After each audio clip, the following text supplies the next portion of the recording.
And welcome back to the final episode of this playthrough, where we either die or win when you play the Game of Thrones. Before we go to for the boss battle, I will just go and upgrade.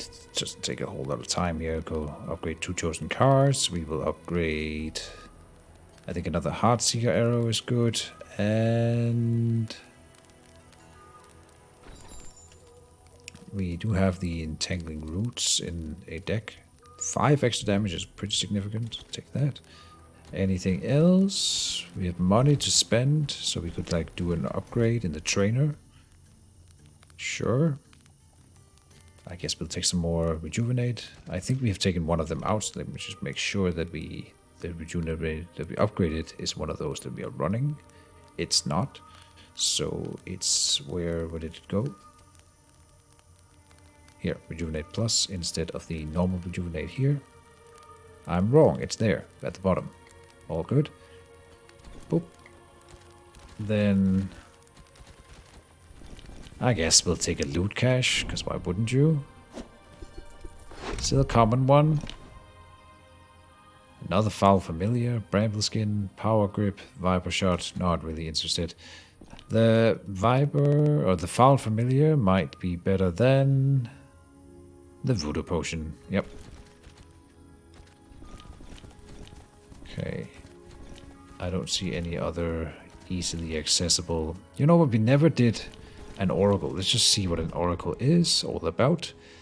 Oracles can see deep into the history of an object and unlock its true potential. They can also see beyond that which exists and find a new purpose for any undesired object. So we can transmute an ability into a new ability of higher rarity, or transmute one artifact into a new artifact of higher rarity. Huh.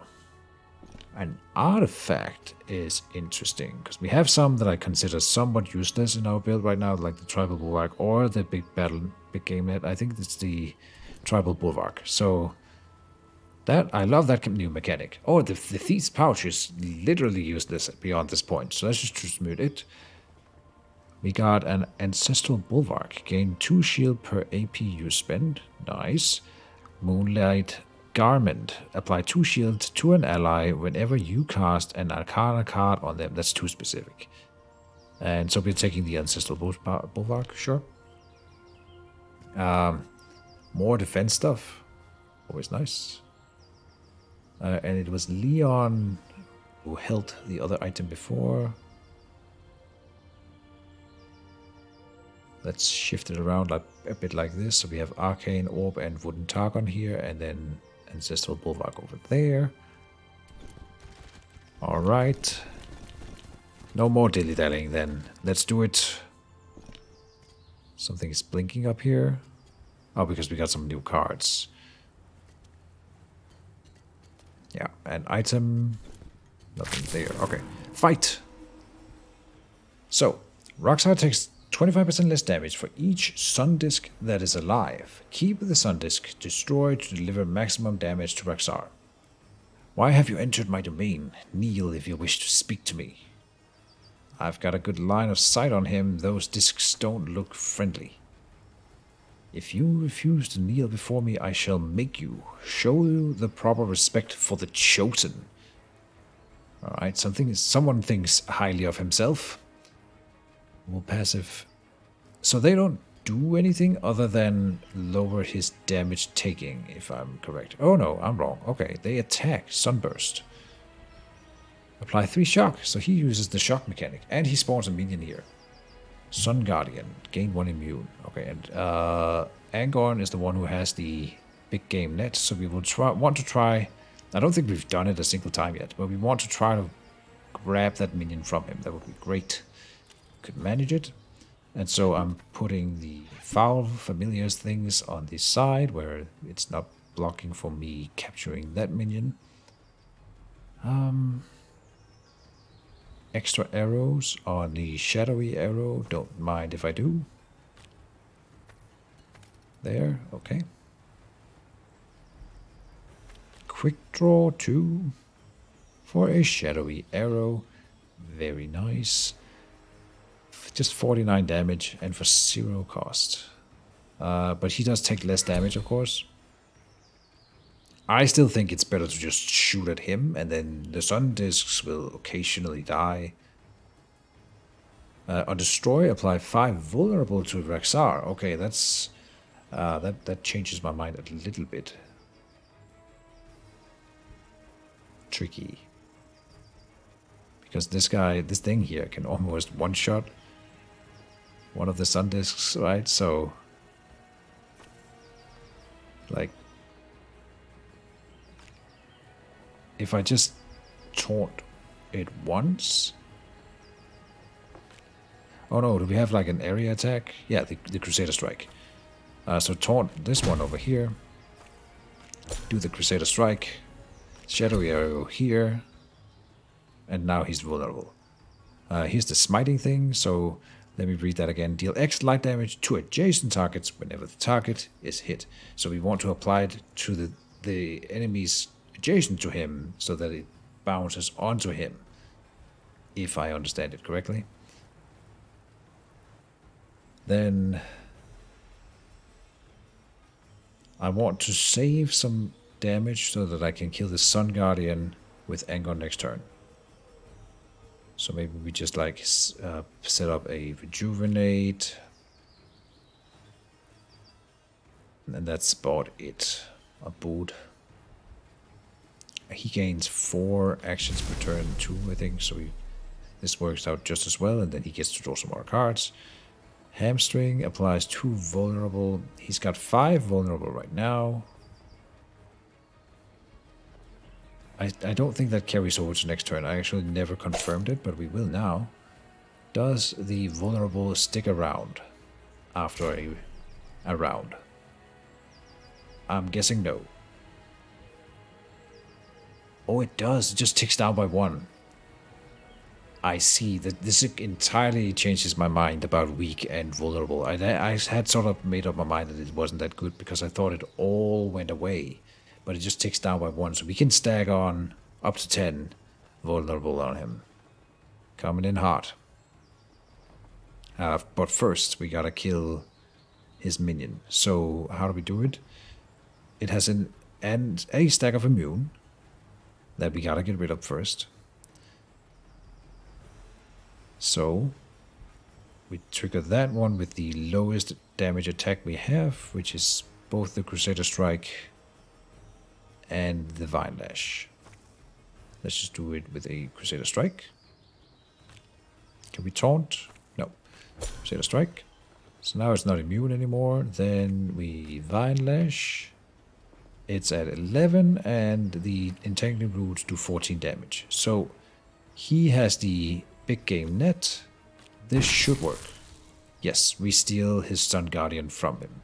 Amazing. I know he's resistant to the damage. Oh, but no, he changes his resistance apparently. It's red now. I see. We'll play the ult, because why wouldn't we?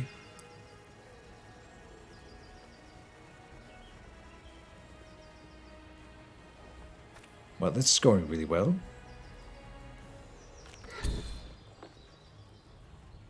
Stack more vulnerable on him. Enchanted Quiver will be played, of course. We got more rejuvenate. Shadow Strike here. It's free to move back, so we will. Applying more vulnerable. The Judgment. But he was immune to some of that damage. Interesting. Not sure why it popped up and said immune. Play the Recycle. Cyclone. Applies weak.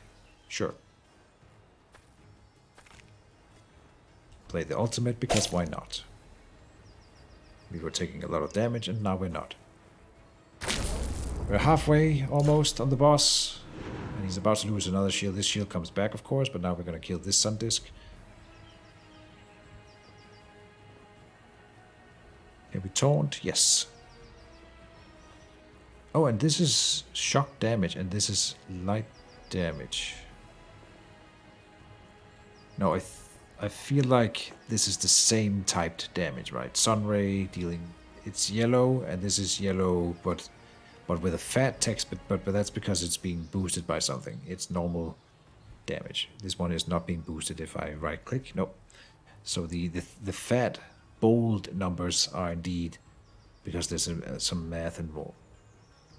It's just the icon here, the lightning icon. I haven't really seen that one before. Smiting there. Want to... Oh, here's the challenge to also expend it. What's happening here? Cleanse all debuffs, gain 40 shield. Villain cannot be affected by crowd control or CC, which is what this is, I suppose. So I just want to get rid of it. The challenge. We don't need it. Then a pommel over here. Oh, is he blinded? That's why he can't target them. Never mind. Yeah, okay, never mind. So he's useless. Interesting. Sunspire, Night Out.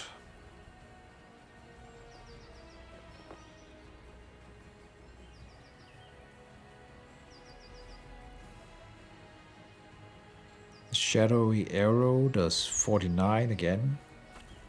Quick draw. Shoot an arrow first, like the Shadowwood Arrow.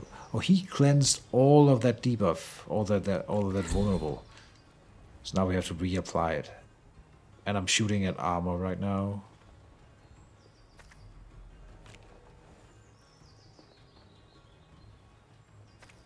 Yeah, here we go. Good. Draw, alt. Oh, we can't. 15 damage in a splash. But there's no point in gaining stealth. I'm sitting here thinking, how can I gain lethal with this arrow to get stealth? But we don't need the stealth because when I shoot this one, there's no attack incoming anyway. So it is not necessary.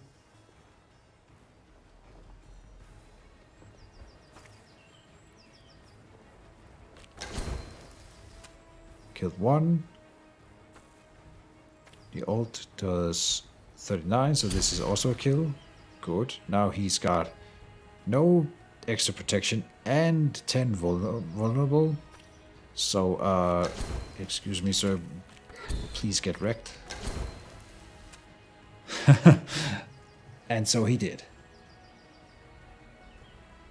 Yeah. Okay, that was a but really interesting boss, and I'm looking forward to playing against him on higher difficulties, obviously. It's like I'm waking up from a dark dream, filled with temptation I wasn't able to resist. I'm supposed to be the light in the land. I failed, Osir. I will shine bright for restoration. Akhan's power is insane. We're glad we were here to set things right. I thought the Chosen would be able to hold strong against the corruption. Usir is no longer a bastion of death and corruption. This is no longer a breeding ground for his army. With the light restored, we should keep moving. This corruption isn't going to cleanse itself. 20 light stones. Continue, and thanks for playing. Yep. We get some XP, we level up Anador, and we level up Usir. Still not really sure about this mechanic of them overlapping. But it's cool. So exit. And I suppose that's it. What are we doing right now? I did want to check out the Apex difficulty. Let's see what this is all about. So we can play Apex 1 now. An extra XP bonus. Normal and elite enemies have their minions have 20% extra health, and we can see the other Apex difficulties here. Coming soon. Akhan unleashes his second form, third form, and all three of his forms. Maximum Apex reach. Defeating this run will increase your maximum HP Apex level permanently by 1. Okay, so this is like Slay the Spire, the Slay the Spire method, and I'm calling it that because that's the first game in which I truly experienced that kind of stuff. Well, Does it show my old run history? It does, okay. For those that are curious, I will check out some things here before we move on. Of artifacts and stuff. I'm not gonna go through all this right now. We will see all of these things in time. If we go into it and play a game, I'm not gonna play right now. I'm just gonna build a quick team, play. And I want to see what happens if I choose the Anador path instead. Do we still play in the exact same region but just have a different end boss is my question. I think that's what's happening, right? Continue. So if I want to play against Aranax, I say begin.